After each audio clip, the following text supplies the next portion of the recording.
Welcome back to Crossfire. President Clinton doesn't like the initiative now going through Congress to filter out pornography on the internet, but the signs are that he won't veto it. We're talking about smut filters with Larry Flynt, the publisher of Hustler magazine, and with Donna Rice Hughes, a member of the Child Online Protection Act Commission. Yes. The fact of the matter is we haven't seen any internet prosecutions during the past 8 years of obscenity.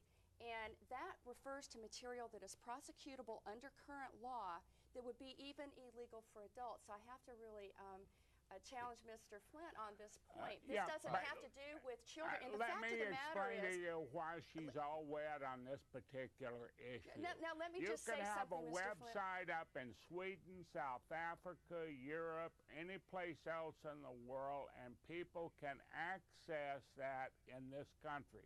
So you're not going to be able to prosecute somebody in a foreign country for obscenity. So what are you going to do? Just prosecute the people in the United States? I think that's exactly what we need to do. It certainly does make sense. Just because we have drugs coming in from outside of the country, we still enforce our drug laws here in this country, and that's what we need to do. And the reality is that children have access and have had access for free material that their adult parents couldn't even get in a XXX rated bookstore. All right, I'd like to get back to the subject of this evening, if I may, and of this commission report and of the legislation, which are these filters. And I want to ask you again, if telling a library, and the American Library Association opposes this legislation, which you support, if telling a library that they must put a block or a filter on a computer to block access to certain materials, if that's not censorship, what is?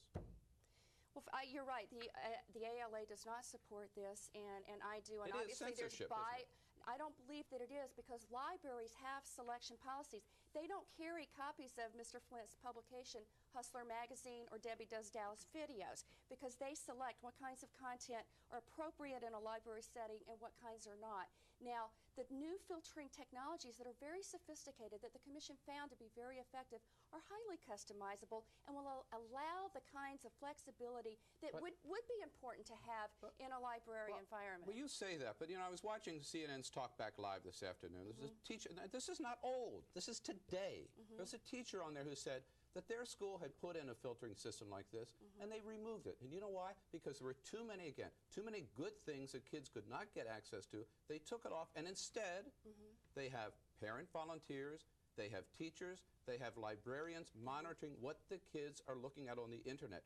Why isn't that more effective and no Big Brother? Why isn't that the way to go? It is effective, but it needs to be coupled with technology tools. And let me just say that the points that I'm making, I'm speaking as an individual commissioner, all right, so I just want to make that clear. But the Commission did hear testimony from schools and libraries who had effectively used technologies with their acceptable use policies, and that it did work well. So you'll have different viewpoints on that.